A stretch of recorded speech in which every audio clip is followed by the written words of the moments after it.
Support for NPR and the following message come from Subaru, featuring the all-new 3-row Ascent, with seating for up to 8 and a choice of second-row captain's chairs. Love is now bigger than ever. Learn more at Subaru.com.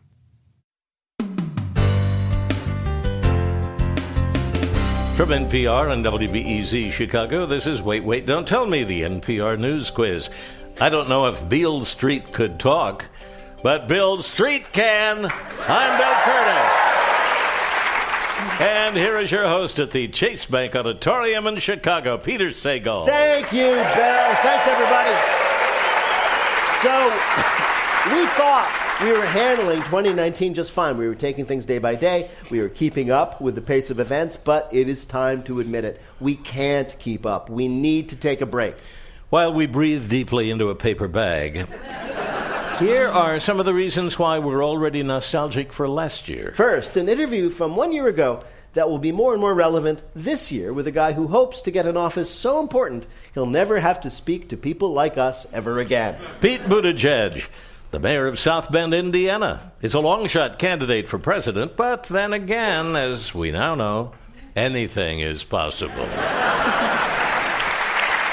You were elected mayor at the age of 27, which made you the youngest mayor of a city above 100,000 people in the country. Yeah, at the time. Yeah, I was 29. So, 29, excuse me. Youngest mayor. Of course, that's a record that you only stand to lose. So, right, exactly. I held it for a time, and then somebody sent me a message on Twitter saying, hey, you can't keep calling yourself the youngest mayor of a city under 100,000. I've got you beat. Yeah. Damn. Yeah. Was there a skepticism like, you're 29 years old? What the hell do you know about being a mayor? Yeah, sometimes door to door, somebody would say, I got underwear older than you or something like that. You're known as a South Bend booster, right? We know this, yeah. No, absolutely. It's the best city in the, maybe not the biggest, maybe not the oldest, but certainly the best city in the country. Whoa. All right. You didn't just say it's a nice city. You didn't say it's a nice place to live. You said it's the best city in the country, so prove it. Go. Tell me why. Come on. Pandering. You can't just gesture to the people. That's not leadership. That's butt kissing. Come on. Wow, that is some quality pandering. So how old are you now? Out of curiosity. Old enough, I got to think about it first. I'm 36. 36, wow. But I'm 35, and I haven't done anything. Yeah. Just done nothing. Like, my parents aren't here, but I feel like they felt a little burn right now. Right then. All the way in New York, the second greatest city in the world. I love that. Is it... Now you were like headed for, you were maybe in finance or something like that with your background. Did your friends say, I'm going back to South Bend, I'm going to run for mayor? Did they think you were crazy? Yeah, when I moved home, I remember I was getting a beer with some folks, and I said I was moving home to South Bend. They were like, do you have a relative who's ill? Like, no, mom and dad are great. I just want to go home. It's a great city, and I want to live there. It's a community that really, you get out of it what you put into it. Right. What does that mean? Wait a minute, hold on. You're describing the lifestyle or the sewer system? I have no... What? Are you aware that we have the smartest sewer system in the world? No! I wasn't aware, That's a fact. We have the most densely censored network of sewers anywhere in the world. Smart water technology is actually But by censored, you don't mean... Don't say that. You mean that it's... How dare you? You mean sensors. Yeah, no, we have these Wi-Fi-enabled sensors all through the system. They let us manage the flow, route things where it's supposed to go, mitigates flows going into the river. If you're involved in wastewater, how it's a big specific deal. is it? Is it like, it's like, oh, God, the Harrises had burrito night again.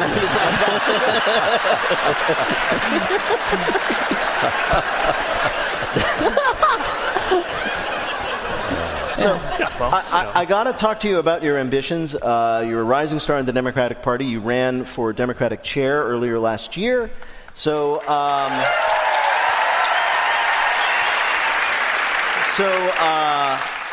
what are your plans for, say, 2020?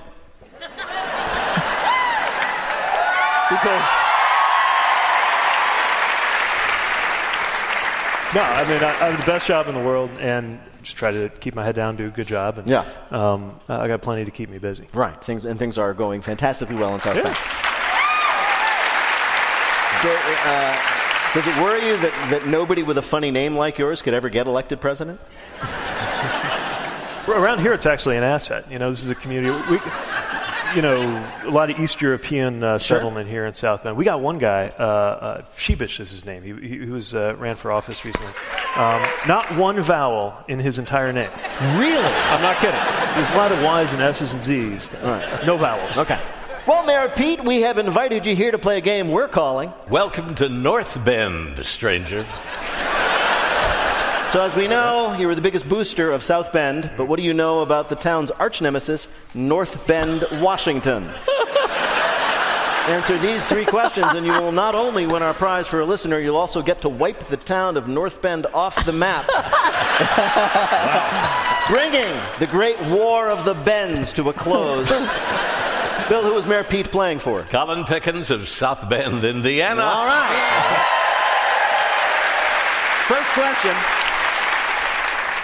In 2013, the North Bend Fire Department made the news when they did which of these? A, attempted to rescue a cat stranded in a tree, but the cat turned out to be a rabid raccoon and 8 firefighters had to get vaccinated. B, a reporter discovered that the station's beloved Dalmatian was just a white greyhound with a skin condition. Or C, they accidentally pumped jet fuel instead of water onto a training fire, causing a gigantic fireball.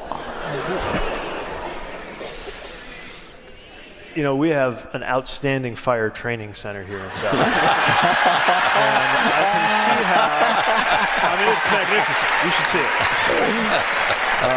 And I can see how if you didn't, there might be issues with which fluid goes in which pump. So I'm going to go with C. You're right. That's what happened. And by the way, you were right. What happened was the fuel got into the line that they used for recycling the water for their next training exercise, and boom. That is rough. Yeah, went viral on Twitter. All right, very good. North Bend's true claim to fame is that it was the setting for David Lynch's TV series Twin Peaks. During the filming of the original show back in the late 80s and 90s, one of the producers got an excited call telling him what? A, the National Apple Growers Association was offering a cool $1 million to switch Agent Cooper's favorite kind of pie. B, Jerry Falwell had announced that the title Twin Peaks was too salacious for today's youth. Or C, Soviet Premier Mikhail Gorbachev had to know who the murderer was right away. Wow. Yeah. I'm going to go with Gorbachev. It was a really suspenseful show. I could see. I'm thinking. Is there such a thing as too smart? Because you're right again. That's what happened. Oh my God. The call to the producer came from a financier who had heard from his friend, President George H.W. Bush, that Mikhail Gorbachev had to know the solution to the mystery right away. It is unclear, though, if Gorbachev got his answer. Last question. North Bend is home to Nintendo's main factory and distribution center. And Nintendo director Shigeru Miyamoto has spent time in this town where people have observed him pursuing his favorite hobby. What is it? A, leaping on mushrooms, hoping that one day he'll be launched into the air. B, pulling out a tape measure and measuring everything he comes across.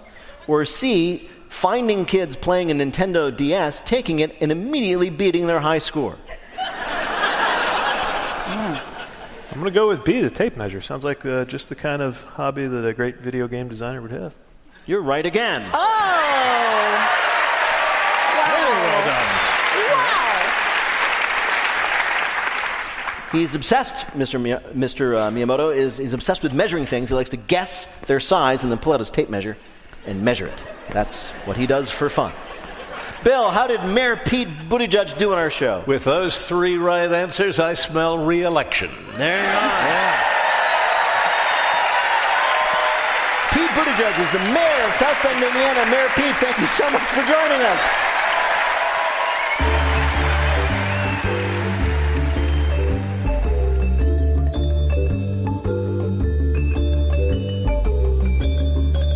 If the world seems like it's spinning inexorably into a black hole of misery, that's because it is. But wait! We're always happy to report on people trying to make the world just a little better. Faith, PETA, known as the People for the Ethical Treatment of Animals, having already ended all cruelty to actual animals, that's done, they fixed it. They're now trying to change what? Oh, they're trying to change the way our idioms that involve animals. They're trying to change our animal metaphors. That's right. PETA has issued vegan... I just brought on the bacon with that answer. You certainly did. PETA has issued vegan-friendly updates to a number of animal-unfriendly phrases, including changing kill 2 birds with 1 stone to feed 2 birds with 1 scone. Leading to a protest from the People for the Ethical Treatment of Scones. Instead of bring home the bacon, bring home the bagels. That's what they want you to say. Bring home the bagels. But I gotta say, don't say that. Don't do that if you're in the Midwest and you have a visitor from New York, because they will just not shut up about how bad your bagels are. I do have to give props to our French exchange student Brigitte in high school, who couldn't get a grasp of all the idioms, and she'd say, 2 birds dead. We have some more for PETA in case they need more, like that was the straw which the camel refused to use because it was ecologically irresponsible. Yeah.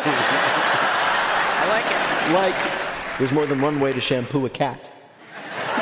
Shooting fists in a barrel. They'd rather be skinned. That's true.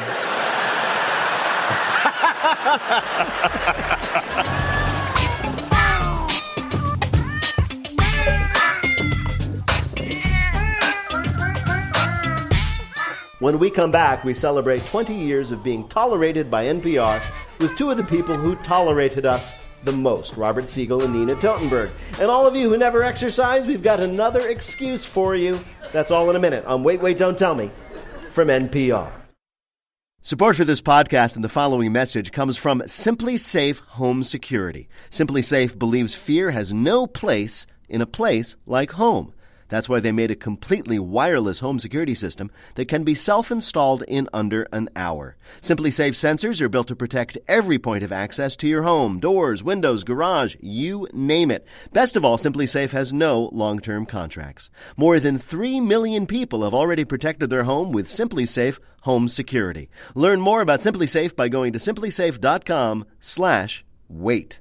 The current tension between the United States and North Korea is really intense, and it's easy to forget that the 2 countries have a complicated past.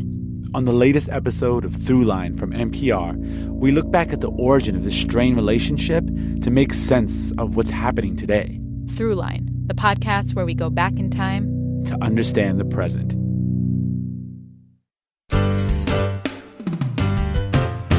From NPR and WBEZ Chicago, this is Wait, Don't Tell Me, the NPR News Quiz. I'm Bill Curtis. Here is your host at the Chase Bank Auditorium in Chicago, Peter Sagal. Thank you, Bill. Thanks, everybody. So, this week, we are out recharging our batteries, which is a euphemism for drinking heavily and sending out our resumes to radio shows that talk about something else. Anything else. For example, how about a sports show? We could do that. We've got experience. Here's our exploration of a new kind of sports injury with Helen Hong, Roy Blunt Jr., and Luke Burbank. Hi, Peter. This is Amelia calling from Westchester, Pennsylvania. Westchester. Now, Westchester, is that not far from Philadelphia, as I remember? That is correct. Westchester is the best Chester. Oh, of course. Oh. Yes. What do you do there? I am a classically trained flute player, and I work as a manager at a health and fitness center. Of course you are, because... Yes. Do those worlds overlap ever? Well, welcome to the show, Amelia. You're going to play the game in which you must try to tell truth from fiction. Bill, what is Amelia's topic? Doc, you're not going to believe this. Sure, there are your classic injuries. People have them all the time. Runner's knee, tennis elbow, panelist's groin. But this week we heard about an injury happening in a really surprising way. So surprising it made the news. Each of our panelists are going to tell you about it. Pick the one who's telling the truth and you will win our prize, the Wait Waiter of your choice on your voicemail. Ready to play? I have a lot of family that's going to be listening to this, so I hope I don't let them down. All right. Just like putting the pressure on. Good idea. Yeah. All right, first let's hear from Helen Hong. Carl Bradford was not having a good week. Recently separated, he had been kicked out of the home that he had shared with his estranged wife and forced to move into a bachelor studio in the attic of his mom's house. The attic was sparsely furnished with 3 items, all from IKEA. A fraying Brathult pull-out couch, a Malm side table, and a Hemnes bookshelf lined with his mom's romance novels, an ancient collection of Encyclopedia Britannicas, and 2 urns, one containing Grandpa Joe and the other his dead hamster Skipper. In need of a quick furniture fix and not one to mix things up, Carl headed to, of course, IKEA. But putting together a Songasand 6-drawer dresser becomes quickly infuriating even in the best of times. In sheer frustration, Carl hurled one of the half-constructed dresser drawers at the wall.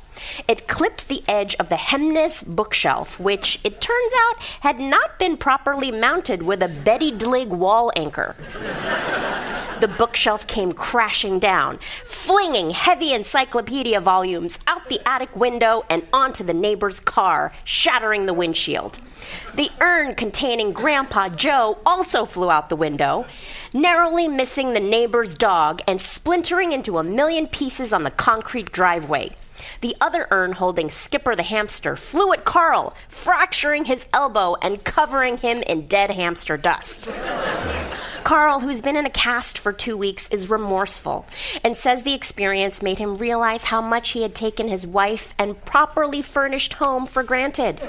He's mending his relationship, vowing more appreciation for both his marriage and all things not IKEA.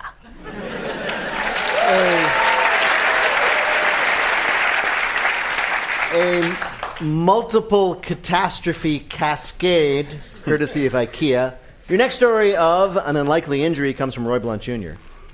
Volleyball is what nudists play. It's a big nudist thing. You see a bunch of naked people and you wonder what's up. Then you see they're playing volleyball and you go, oh, it's nudists. But golf? Nudists playing golf? It don't seem natural. Now it has happened. The first nude golf day at a course in northern Australia, organized by 69-year-old Brian Jensen, who runs a nearby nudist retreat. Shoes and hat and nothing else. Puts another connotation on how you're swinging, said Jensen. 30 golfers took part. Only one suffered an injury. Bitten by a scandalized wombat? Ball in the wrong hole? No, this fellow just didn't want to use a cart, so he carried his bag of clubs over his bare shoulder, and it chafed kind of bad. Puts another connotation on how's it hanging, I guess.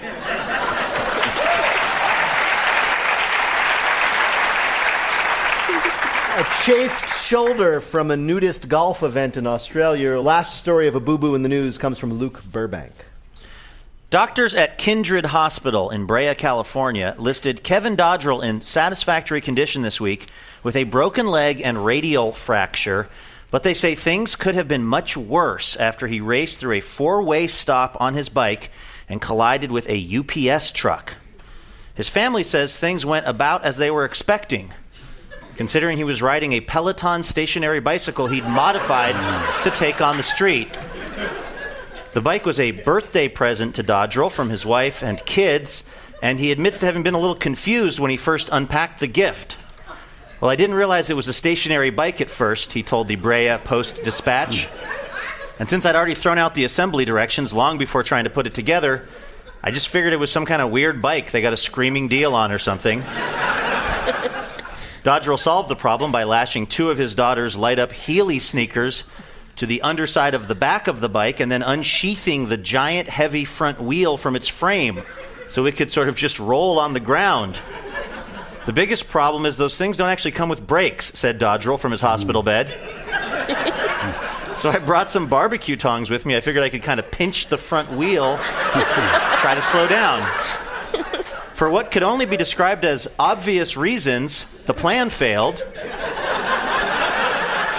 Dodgerel, though, is not ready to admit defeat, telling his family he just needs a Saturday where he and his buddies Dale and Pat can get under the hood of that thing, and they'll have it working again in no time. All right. Let's review these injuries. From Helen, it was a broken clavicle, I think, and other injuries from a cascading IKEA furniture accident. From Roy Blunt Jr., the injury was a chafed shoulder, an inevitable result of playing golf in the nude, as a bunch of people did in Australia. Or from Luke Burbank, various terrible fractures from riding a Peloton bike in the street, which really happened. Good gravy. Good gravy indeed. Let's go with B. So your choice is B, Roy's story about the nude golf tournament. Well, to bring you the correct answer, we spoke to someone familiar with this kind of injury. Nude activities, such as nude golf, carry their own host of unique issues. Even carrying equipment will lead to that injury. That was Dr. Balu Natarajan. He's a sports medicine physician at Chicago Primary Care Sports Medicine, being very gracious as he spoke to us about this nude golf injury suffered in Australia. Congratulations, you did get it right. Roy was telling you the truth in his patented folksy way, so you have earned a point for him, as well as winning our prize for you. Congratulations. Thank you, guys. Bye-bye. Bye-bye.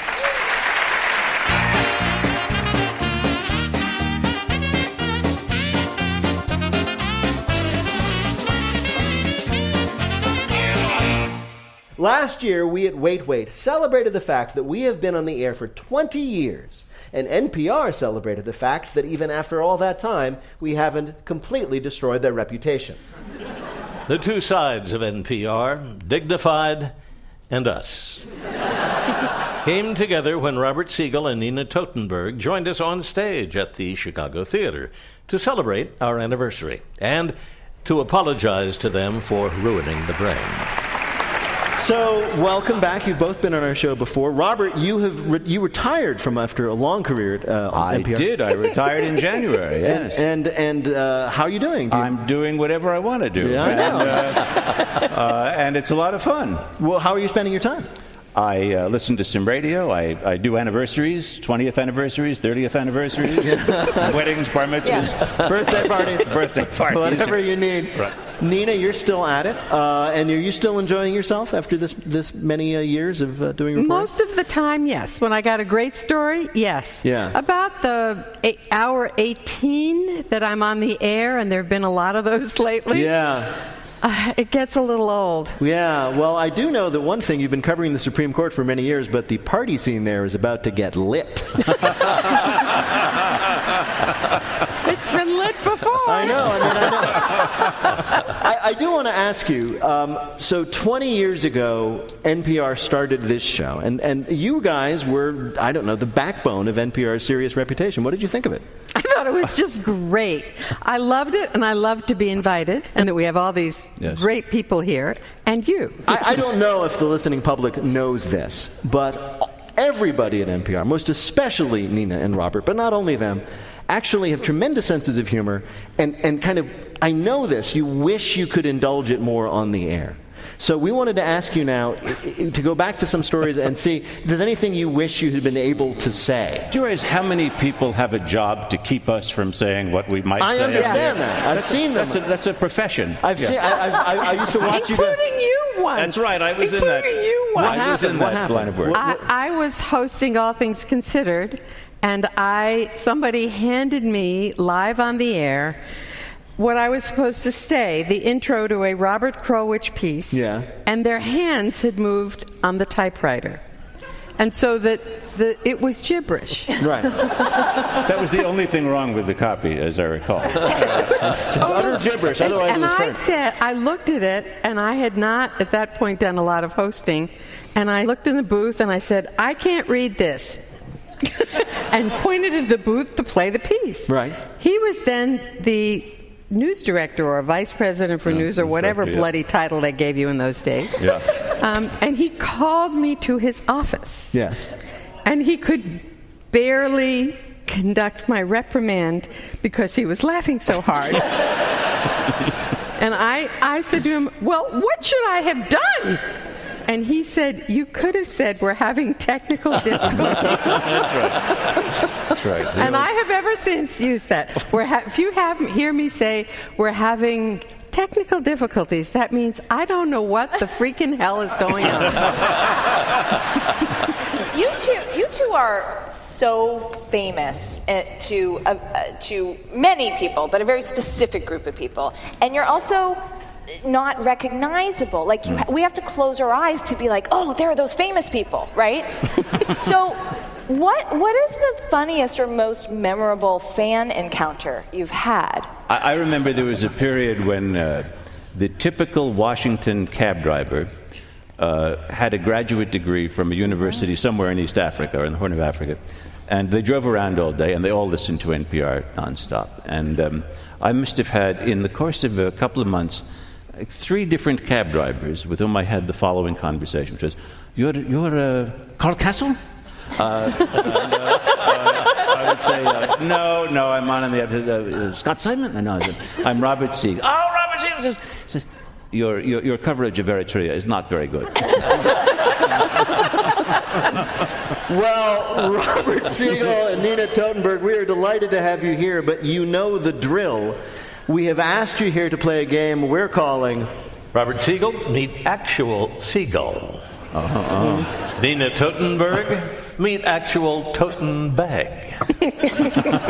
You two have been subject to terrible puns about your names for your entire career, so why not make a game out of them? Answer 2 out of 3 questions correctly. You'll win our prize for one of our listeners, the voice of their choice on their voicemail. Bill, who are Nina and Robert playing for? Gail Nicholson of Westland, Michigan. All right.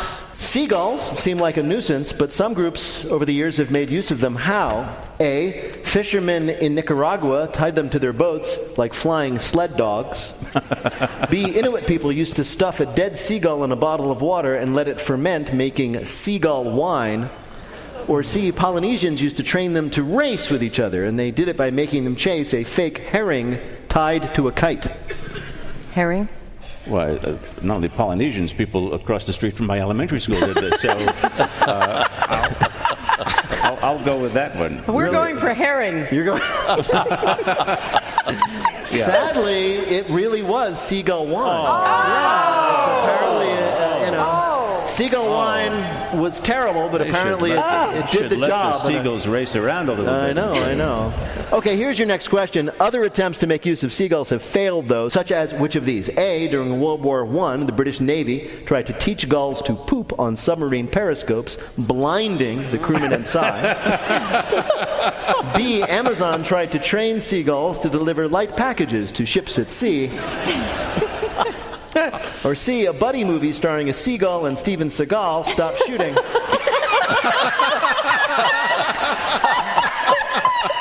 When Steven Seagal sexually harassed the seagull and it quit.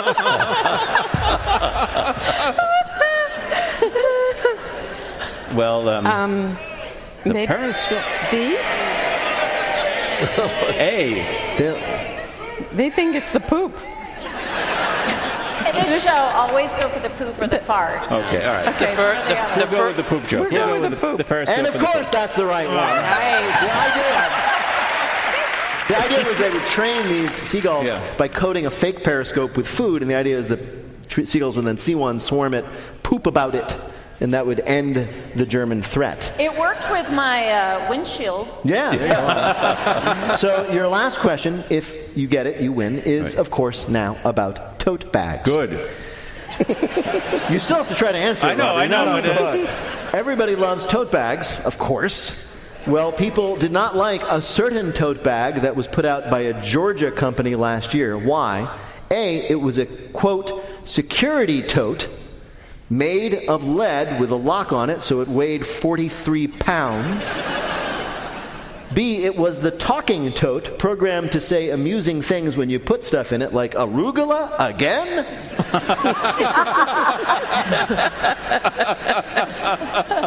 Or C, thanks to an error, it praised Hitler on the side. It's the third one. It's the Hitler one. It is, in fact, the Hitler one. Good. The tote bag was supposed to say, my favorite color is glitter, spelled in glitter. But due to a really poor choice of a cursive font, the word glitter really looked like the word Hitler. So it seemed to say, my favorite color is Hitler, and spelled in glitter. Bill, how did Robert and Nina do in our quiz? They did brilliantly. 2 out of 3. 2 out of 3. Robert Siegel and Nina Totenberger, NPR legends. Robert is now walking into people's homes and listening to them. Nina is polishing her Brett Kavanaugh impression. Robert and Nina, thank you so much for joining us for this special show. Robert Siegel, Nina Totenberger.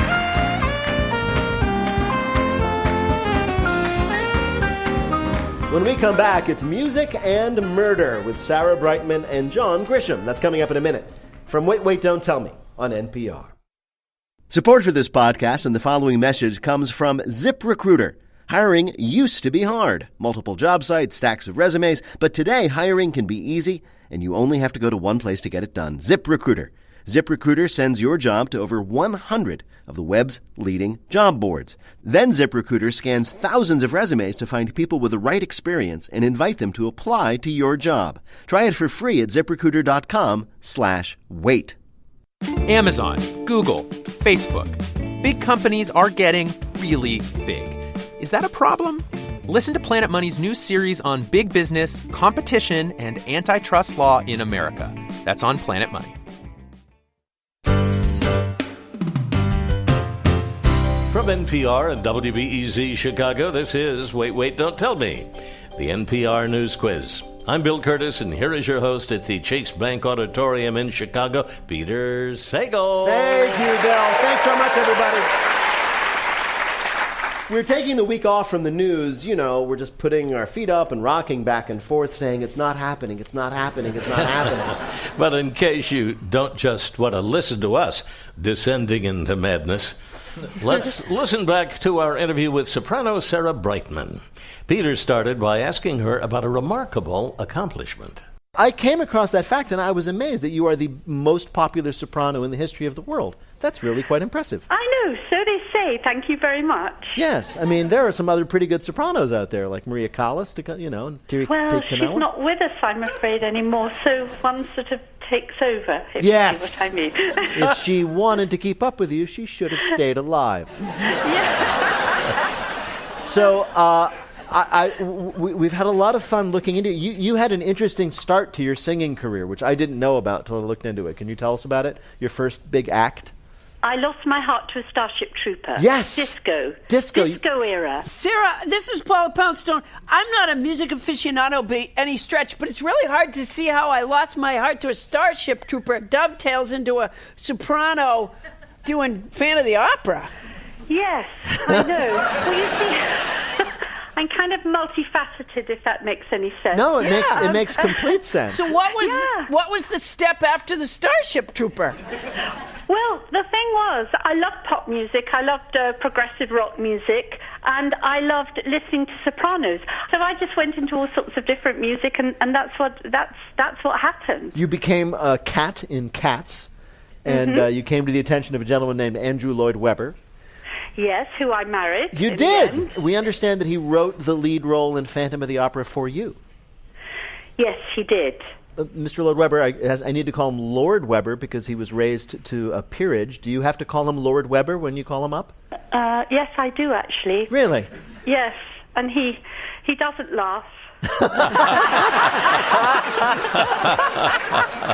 Before we go to the game, tell us about the new record. This is your first new record in a while, right? Yes. What do you want to know? Tell me what it's like. Well, it's great. Of course. It's just great. You've got to listen to it. I came out of the Russian space program, as one does, and I decided, and I went and found myself a house on the beach. Wait, what? Hold on. Let's rewind a little bit. The Russian space program? Yes, I was going to go to the ISS, and wait a minute. You trying to find that Starship Trooper? They were going to send you to the International Space Station? Oh, it was an interesting and challenging time, but I didn't go in the end. I came out of it and came up with this lovely album called Hymn, and it's going great. I'm really happy with it, and I hope you all enjoy it if you're interested in listening to it. I think we are. I'm just going to say something. You are, as I've said, the most popular soprano in the world, but you don't act like it. I mean, you seem a little surprised that people might want to hear you sing. And you're Sarah Brightman. You're funny people. I don't know what to say. Sarah, it's not the weird thing that you said. The weird thing that you said was, I came out of the Russian space program as one does. Yeah. Well, I've done it. Bill's done it. Haven't you guys? You guys have done it. Da. Well, Sarah Brightman, it is a delight to talk to you, but we have asked you here today to play a game we're calling It's Not Over Till Gene Simmons Sings. So you, of course, created the lead role in Phantom of the Opera, but before that, the band Kiss starred in their one and only TV movie called Kiss Meets Phantom of the Park. We're going to ask you 3 questions about the second most popular TV movie of 1978. Get 2 right, you'll win our prize for one of our listeners. Bill, who is Sarah Brightman playing for? Suzanne Robertson of Atlanta, Georgia. All right. So you remember how this works. We're going to ask you 3 multiple-choice questions. Get 2 right, you win our prize for one of our listeners. Here we go. Okay. Here's your first question. In the movie, the members of KISS have superpowers, which they use to battle an evil scientist at an amusement park who attacks them with robot versions of themselves. Everything I just said is true. But drummer Peter Criss of the band KISS really wasn't into this project, and he explained it was because, was it A, he thought it was beneath his dignity, quote, I can't see John Lennon getting beat up by Dracula. B, he didn't like the idea of killing the robots because, quote, they may be artificial, but their feelings are real. Or C, he didn't like his fake superpower in the film, saying, quote, I want to feature my real superpower, my extraordinary empathy. It has to be C. It sadly wasn't. It was A, the one about John Lennon. He thought that this silly comic book movie was beneath the dignity of serious musicians like Kiss. All right, you still have 2 chances, which is great. In the first draft of the script of the movie, all guitarist Ace Frehley said, all his lines were just the noise, ack, ack, he'd say. Why? A, Frehley was concerned that speaking dialogue while acting might hurt his singing voice. B, it was a tribute to Frehley's recently deceased pet parrot. Or C, when the film's writers met with the band to get a feel for how they spoke, Frehley refused to say anything to them, but ack. Wow. Let's go for C then. Yes, it was in fact C. So he picks up the script and he says, how come the only thing I say in this movie is ack? And they said, because that's all you ever said to us, said the writers. All right, last question. If you get this right, you win. The production was plagued by tensions and clashing egos. It was a terrible time on the set. It resulted in which of the following happening? A, drummer Peter Criss quit the film after producers asked him to change his famous cat makeup to dog makeup. In one scene, since Ace Frehley had stormed off the set in a huff, you can clearly see his African-American stunt double instead. Or C, all of the Kiss songs in the movie actually ended up being performed by Aerosmith.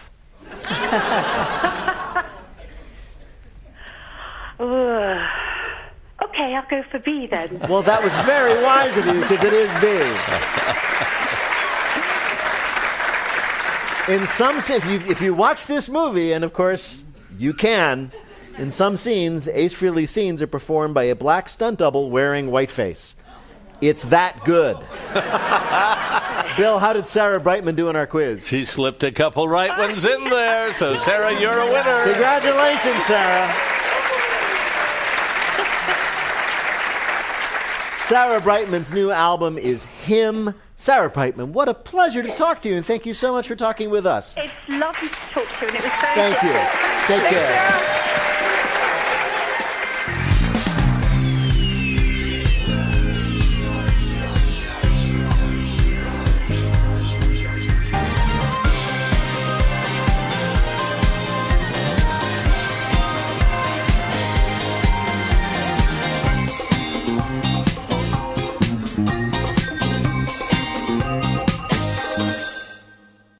This message comes from NPR sponsor Capital One. With the new Capital One Saver card, you can earn 4% cash back on dining and entertainment. That means 4% on checking out that new restaurant everybody's talking about, and 4% on watching your team win at home.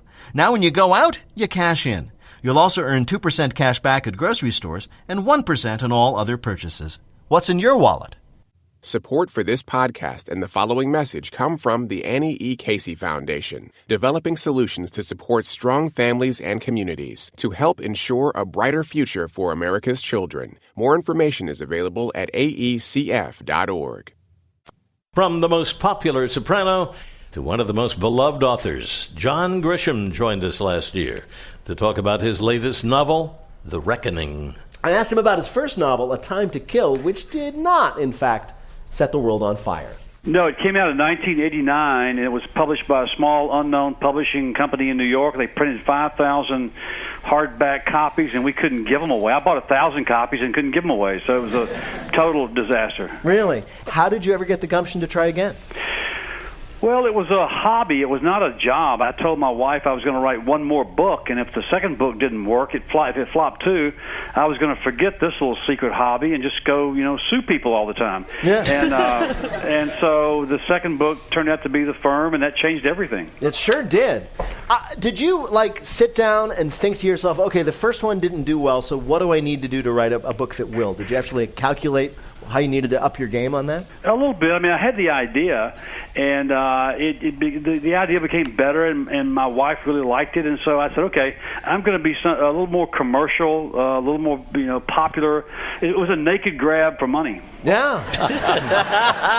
That's a good title, Naked Grab for Money. What's amazing to me is how, I don't know how best to put this, but how relaxed you seem. I've read that you have a schedule where you start writing a book in, the middle of the summer, middle of August? Yeah. You finish by Christmas, and then you take the rest of the year off? That was the old schedule. The new schedule is I start a book every year on January the 1st and finish July the 1st. That's the goal, is July the 1st. And so I give myself 6 months, and it's easy to write during the wintertime when things are slow and all that.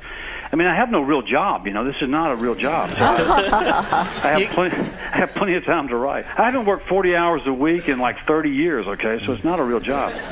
You've got great titles. So your books have good titles. Are there any titles that you rejected that you look back on and think, I can't believe I ever considered that? What are some of the rejected titles? Gone with the Wind, To Kill a Mockingbird, In Cold Blood.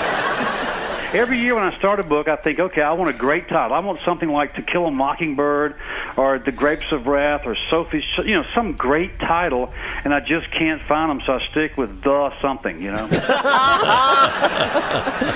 I read that you are really big into Little League Baseball. I understand you have 6 Little League fields on your property? 7. 7? Whoa. Wow. So, yeah. And who plays on these fields? We have about 400 kids every year from our neighborhood, from this part of the county, and we have 35 teams, and we have 7 fields, and we have tons of baseball, t-ball, softball. Fun. Every year. I'm the commissioner because I own the damn place, and I make all the rules. I paid for it, and I make all the rules. It's a wonderful place, and we have kids now who play in our ballpark for 10 straight years, and they grow up here, so that's awesome. Do you ever throw your weight around as commissioner? Do you ban kids for when you have a dictator as a commissioner, people have to behave. I know. Hey, John, I understand your wife plays a big role in your writing. She plays a big role. She has to approve each story before I start writing it, which can lead to some really testy moments around the house when I have a brilliant idea for a novel and she thinks it's not going to work. I get about 30 seconds to pitch an idea to her for a novel, which is really the way you should write. If you can't pitch the thing in 30 seconds, and convince your listener that it's a good story, you're probably in trouble. We read somewhere that one of the things that your wife did for your writing, at least early on, was to nix the sex scenes. Well, she reads a lot of books, and a lot of books of her books have some sex. I'm not sure how much because I don't read those books, but she's always said that men cannot write sex. And so 10 or so years ago, I wrote a sex scene in one of my legal thrillers, And she reads it chapter by chapter, and so I gave her the chapter to read with the sex scene, and I heard her laughing upstairs. Oh, man. Ouch. Ouch. Ouch. She said, men cannot write sex scenes. I haven't done that. I tried one time, and she laughed at me. Well, John Grisham, it is a pleasure to talk to you. We have invited you here today to play a game we're calling the Comfy Cotton Brief. Comfy Cotton Brief. Yes, you write about legal briefs, so we're going to ask you about men's briefs. Okay. Answer 2 out of 3 questions about underwear. You'll win our prize for one of our listeners. Bill, who is author John Grisham playing for? Courtney Bond of St. Louis, Missouri.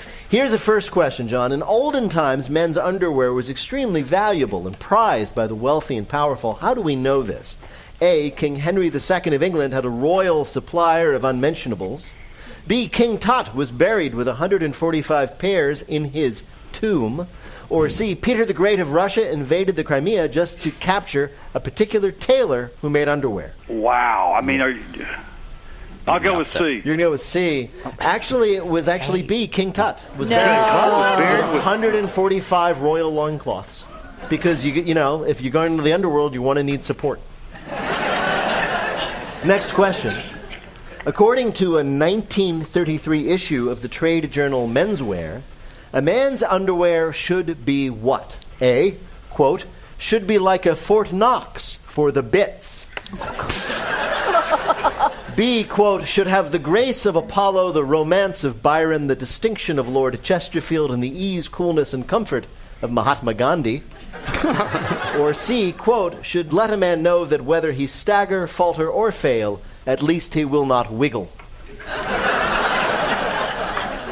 These are great. Oh. Wow. I mean, I'm supposed to respond to this? You are, yes. So, Peter, I can ask for help? You can do whatever the hell you want. Mo, which one do you want? I want C. Okay, go for C. Go. I pick C. No, it was B. What? You're kidding? No, I can't be responsible for this. I'm afraid you are. I'm so sorry, John Grisham. I'm sorry. It's not your fault. It's Mo's fault. We have one more for you. GQ magazine, an authority on men's fashion, of course, urges you not to wear one kind of underwear. Which is it? A, briefs with pictures of animal faces on the front. B, tighty whities because, quote, they remind every woman of their dorky little brother. Or C, anything that costs over $20 because by the time anybody else sees it, they've already made up their minds about you. I don't like B or C. Let's go with A. You're right, yes. You did it. Apparently, it is obvious you should not wear the underwear with the big tiger face right there in the front, but GQ apparently felt they needed to let their readers know, do not do that. All right. How did John Grisham do on our quiz? The defendant has been found guilty. With 1 right out of 3. John, you're still a winner. Hey, Courtney in St. Louis, I'm really sorry about this. Look, I'm going to send you an autographed copy of my next book, which is not that big of a prize, but it sure beats what these guys are giving out, okay?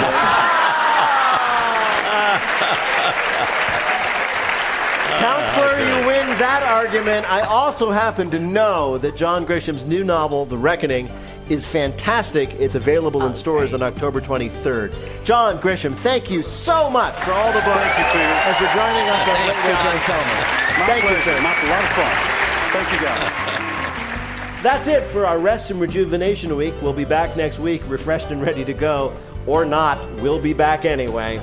Special thanks once again to Farmhouse Tavern for feeding us, and thanks for really bringing the Karens. Wait, Wait, Don't Tell Me is a production of NPR and WBEZ Chicago in association with Urgent Haircut Productions. Doug, watch out for the Combine. Berman, Benevolent Overlord. Philip Goedeke writes our limericks. Our public address announcer is Paul Friedman. Our house manager is Tyler Green, assisted by Simon Tran and Mary DeOlio. Our interns are Alex McCone and Rachel Klepper. Our web guru is Beth Novi. BJ Liederman composed our theme. Our program is produced by Jennifer Mills, Miles Dornbos, and Lillian King, with special thanks to Peter Gwynn. Technical direction is from Lorna White. Our business and ops manager is Colin Miller. Our production coordinator is Robert Newhouse. Our senior producer is Ian Chillog. And the executive producer of Wait, Wait, Don't Tell Me is Michael Danforth. Thanks to Bill Curtis and all our panelists and listener contestants you heard this week, and to our bosses for letting us take a week off. We needed it. I'm Peter Sagal, and we'll see you next week.